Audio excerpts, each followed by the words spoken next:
Assalamualaikum warahmatullahi wabarakatuh. Perkenalkan, kami dari kelompok 1 kelas B Kesehatan Mental ingin mempresentasikan kepribadian sehat menurut Gordon Allport. Selamat menyaksikan. Halo teman-teman, di sini saya akan menjelaskan definisi kepribadian sehat secara general menurut Schultz. Jadi, menurut Schultz, seseorang yang memiliki kepribadian sehat tidak hanya melihat alasan di balik kegagalannya, tetapi justru menjadikan alasan tersebut sebagai pijakan untuk berkembang dan menjadi lebih baik di kedepannya atau kesempatan selanjutnya. Jadi, seseorang yang memiliki kepribadian sehat, dia itu bisa beradaptasi di lingkungan sosialnya secara mudah, tetapi tidak menghilangkan jati dirinya mereka. Sementara itu, Gordon Allport yang merupakan seorang psikolog terkemuka yang menyampaikan bahwa kepribadian yang sehat itu tercerminkan dari kedewasaan emosional dan stabilitas psikologis seseorang. Menurutnya, individu yang sehat secara psikologis memiliki pandangan tentang masa depan, hidup dengan penuh semangat serta harapan, serta dapat menghadapi tantangan hidup dengan sikap yang positif. Lanjut, menurut Gordon Allport, kepribadian yang sehat tidak cukup hanya diukur dari ketiadaan gangguan. Ia memandangnya sebagai proses aktif menuju kebahagiaan psikologis di mana seseorang tumbuh menjadi pribadi yang otentik, terbuka, dan terus berkembang. Kepribadian yang sehat adalah yang bergerak dinamis, mampu beradaptasi, dan menjalin hubungan yang bermakna dengan dunia di luar dirinya. Kepribadian sehat dan kepribadian matang menurut Gordon Allport. Gordon Allport adalah salah satu tokoh psikologi kepribadian yang sangat berpengaruhi dalam membentuk cara kita memahami manusia sebagai makhluk unik, sadar, dan berkembang. Ia tidak tertarik pada patologi semata, melainkan pada bagaimana orang sehat hidup, tumbuh, dan menemukan masa dalam keberadaannya. Allport membedakan antara kepribadian sehat dan kepribadian matang. Keduanya saling berkaitan, tapi berfokus pada aspek yang berbeda. Yang pertama itu kepribadian sehat, menekankan pada kondisi psikologis yang optimal di masa kini. Seseorang yang terhubung dengan dunia sosial, berfungsi adaptif, dan hidup dengan tujuan yang sadar. Sedangkan kepribadian matang merujuk pada kualitas berkembang kepribadian, bagaimana individu tumbuh dalam egosentrisme menuju kompleksitas dan integrasi diri yang dewasa. Jadi saya akan menjelaskan mengenai kepribadian sehat. Kepribadian sehat menurut Allport bukan berarti pribadi tersebut tidak memiliki masalah, tetapi ditandai oleh inner unity, kesatuan dalam pengalaman, nilai, serta arah hidup pribadi tertentu. Pribadi tersebut, orang dengan kepribadian sehat akan menjalani hidup yang otentik, di mana mereka menjadi diri mereka sendiri dan terbuka terhadap pengalaman baru, serta terhubung secara emosional dan sosial.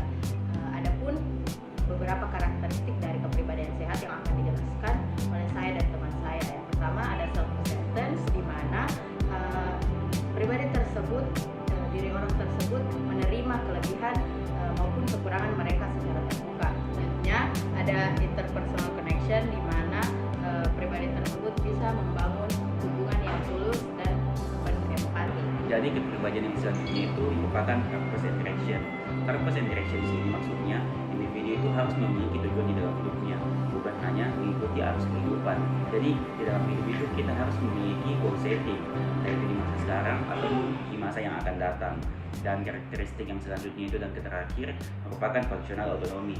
Functional autonomy menurut Allport yaitu individu yang mendapatkan motivasi bukan dari faktor masa lalu lagi, melainkan karena nilai dan makna yang dia anut. Secara personal, makna ini tumbuh dan membuat si individu termotivasi. Contohnya itu ketika seorang individu yang termotivasi berolahraga karena di masa lalu dia dihina karena berat badannya lebih. Nah, sekarang dia itu sudah rajin berolahraga, tetapi bukan lagi faktor masa lalu menjadikan jadi faktor motivasinya, melainkan karena ia ingin hidup sehat. Jadi motivasi itu berasal dari dirinya sendiri dan untuk dirinya sendiri. Allport juga menekankan bahwa kepribadian yang sehat itu dapat mengatasi masalah, dapat mengatasi tekanan, dapat menciptakan makna di dalam situasi sulit, dan hidup dengan prinsip moral yang tidak dogmatis. Jadi di sini saya akan membahas tentang kepribadian matang. Nah, kepribadiannya seseorang itu seperti bangunan. Tadi, kepribadian sehat adalah rumah yang sudah jadi dan kokoh. Kalau kepribadian matang itu adalah proses dibangunnya dari fondasi sampai ke atap. Jadi di sini Alport percaya bahwa orang yang matang itu adalah orang yang terus berkembang menuju dirinya yang utuh. Jadi dia tidak kuat dari luar saja, tetapi kuat dari dalam. Nah, di sini Alport membagi 7 ciri tanda kalau seorang itu sudah mempunyai kepribadian matang secara psikologis. Jadi yang pertama ada perasaan diri yang luas atau biasa kita sebut sebagai attention of the self. Orang yang matang itu tidak hanya pikir dirinya sendiri, tetapi dia juga memikirkan orang lain, memikirkan hal-hal yang lebih besar darinya, seperti keluarga, teman, sahabat, pekerjaan, cita-cita, atau nilai-nilai yang dia pegang dalam hidupnya. Contohnya, misalnya orang yang bekerja bukan hanya meminta gaji, tetapi dia merasa pekerjaan itu punya makna, punya makna, atau dia karena terhubung pada satu komunitas tertentu yang bikin dia merasa bahwa dia itu bisa bersosialisasi sama orang lain, sehingga hidupnya itu bukan tentang dirinya saja, tetapi tentang kita. Terus yang kedua itu ada kehangatan relasi interpersonal atau biasa kita sebut sebagai relation of the self to others, di mana orang yang matang itu bisa dekat sama orang lain tanpa harus jadi posesif atau drama. Kayak kita bisa sayang sama seseorang tanpa harus kita kekang dia. Kita bisa memberi sesuatu terhadap orang lain tanpa harus meminta balasan tertentu. Atau yang paling terpenting itu kita bisa menghargai suatu individu sebagai individual yang utuh. Jadi bukan cuma berpajangan dari dirinya saja. Singkatnya begini, kita ngerti caranya sayang sama seseorang, sayang yang betul-betul sehat, bukan hanya sayang yang membelenggu. Terus yang ketiga itu ada keamanan emosional dan penerimaan diri, atau biasa kita sebut sebagai emotional security and acceptance. Di sini orang yang matang itu tidak berperan berlebihan. Dia stabil walaupun terkadang hidupnya itu bumerang terhadap dirinya. Terkadang dia melewati hidupnya dengan masa-masa yang sulit. Dia mengambil keputusan secara tenang dan dalam pikiran yang dingin. Dia tidak gampang dikritik orang lain, tapi tidak gampang baper. Kayak misalnya begini, di gendut kok. Orang yang sehat itu tidak baper nih, tidak sedih dalam larut.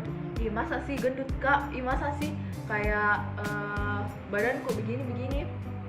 Orang yang matang secara sehat itu dia pasti mikir, oh gendut kak, berarti yang harus saya lakukan adalah diet. Nah, bukan malah salahkan itu orang karena sudah dikatai begitu. Dan yang paling penting, orang yang matang secara sehat, dia sudah betul-betul berdamai sama dirinya sendiri. Jadi dia sudah menerima apa yang terjadi di hidupnya dan apa yang ada di dirinya sekarang. Selanjutnya ada wawasan diri dan humor yang filosofis. Jadi biasanya orang yang sudah cukup settled secara psikologis itu punya self awareness yang kuat. Mereka itu bisa berkaca ke dalam diri sendiri tanpa panik dan tanpa harus menjustifikasi so many things. Dan yang paling menarik dari dalam diri mereka itu adalah mereka itu bisa tertawa kepada diri mereka sendiri. Tapi hal ini terjadi bukan karena mereka itu tidak serius, tapi karena mereka tahu kalau hidup itu absurd and uncertain. Dan memang kalau jadi manusia itu sometimes lucu Ji, seperti itu. Dan tetapi dari sini muncullah something called unacceptance dari dalam diri sendiri. Jadi sense of humornya itu bukan untuk kabur, tapi untuk bisa dibilang untuk merangkul diri mereka melewati realita yang ada. Terus selanjutnya ada filosofi hidup yang mempersatukan. Jadi mereka itu punya something called inner compass, di mana inner compass ini berisi values yang benar-benar mereka percaya, bukan cuma sekedar ikut-ikutan atau hasil dari adopting norma dari lingkungan, fully adopting apa yang mereka pelajari dari lingkungan. Jadi ini semacam prinsip hidup yang memang autentik dan menjadi anchor di tengah keputusan atau konflik yang akan mereka hadapi di masa depan ataupun di masa sekarang. Dan hal yang penting, hal ini bukan tentang idealisme kosong, tapi tentang apa yang mereka tahu meaningful for them, apa yang terasa meaningful for them, dan mereka menjalani hal tersebut dengan penuh kesadaran dan awareness. Selanjutnya ada otonomi fungsional. Nah, bagian ini yang lebih deep dibanding yang sebelum-sebelumnya. Jadi orang yang sudah mature tidak lagi menjalani hidup karena misalnya luka lama, trauma, atau pola otomatis yang happen because something in the past, tapi mereka itu choose consciously.